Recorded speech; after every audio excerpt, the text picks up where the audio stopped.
Electrónica analógica. La electrónica es un derivado de la electricidad, la cual opera con elementos semiconductores como microprocesadores, circuitos integrados y transistores. La electrónica se divide en dos.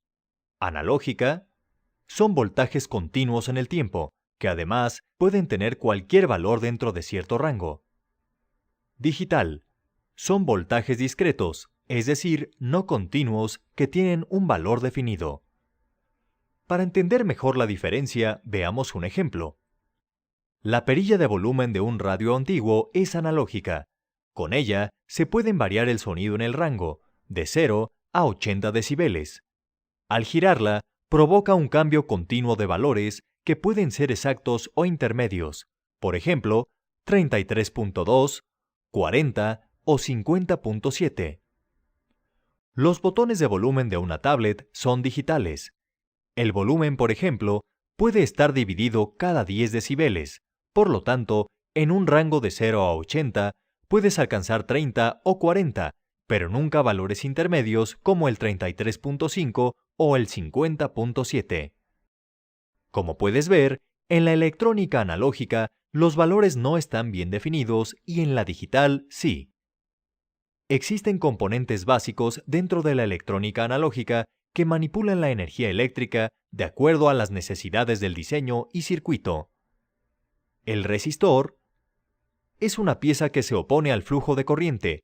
Sirve para regularla y distribuirla en un circuito según se requiera. Se mide en ohms. El capacitor es una pieza que acumula voltaje y lo libera cuando se carga. También puede funcionar como filtro, reduciendo el ruido de señales eléctricas. Puede ser electrolítico o cerámico. El primero tiene definidos los polos positivo y negativo, el cerámico no, y se puede conectar de forma indistinta. Su unidad de medida son los farads. El inductor, también llamado bobina, acumula corriente y la libera cuando se requiere. Sirve además para minimizar el ruido de señales eléctricas. Su unidad de medida son los henrys. El diodo es aquel que deja pasar la corriente en un sentido y en el opuesto la bloquea. Es un semiconductor hecho de silicio o germanio. En general, sirve como rectificador de corriente. Hay otros tipos como el diodo Zener, que son reguladores del voltaje, y el diodo emisor de luz, que se ilumina cuando se polariza correctamente. El transistor es un interruptor o amplificador de corriente que consta de 3 terminales o pines, un emisor, una base y un colector. La electrónica analógica es una rama compuesta por varios elementos.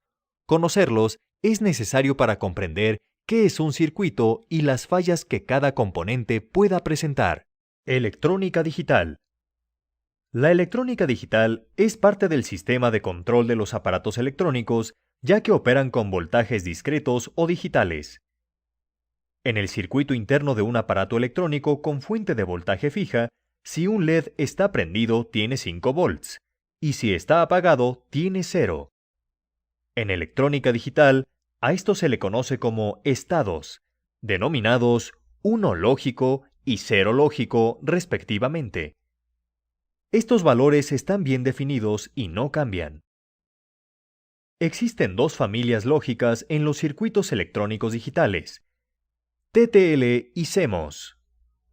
TTL trabaja con 0 y 5 volts. Este grupo de componentes basa su funcionamiento en transistores BJT. CMOS usa 0 y 12 volts. Está construido con transistores tipo MOSFET que cambian de un estado lógico a otro con rapidez.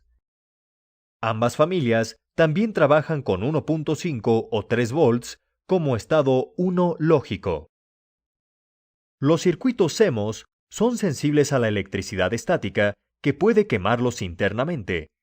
Esta es la razón por la que se debe utilizar una pulsera antiestática al manipularlos.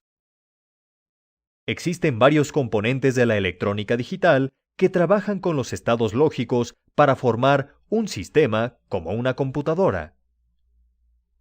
En un código binario de 0 y 1, también conocido como estados lógicos, existen componentes que los combinan.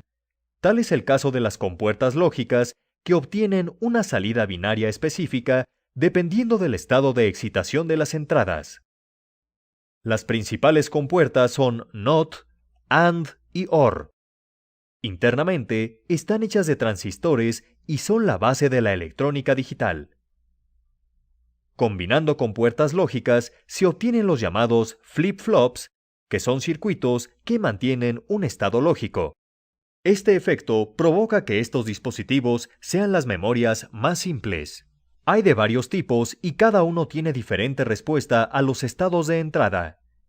Como los flip-flops son discretos, para funcionar necesitan cambios de estado en un tiempo determinado. Para ello, se utiliza un generador de pulsos, que por lo regular es un cristal de cuarzo.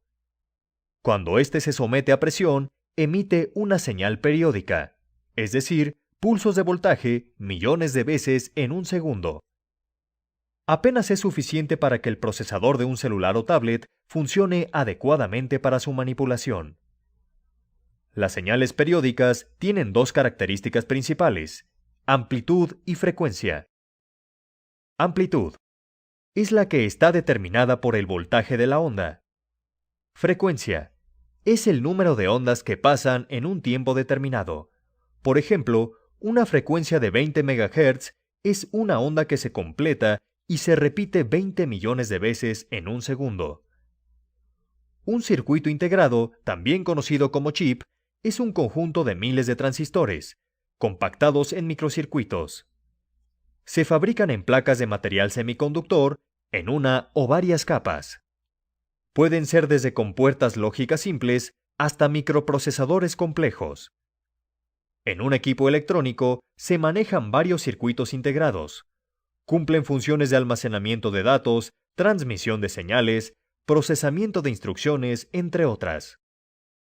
Todos los chips tienen hojas técnicas de especificaciones del fabricante, en las cuales se indica la nomenclatura de sus pines y los detalles de operación.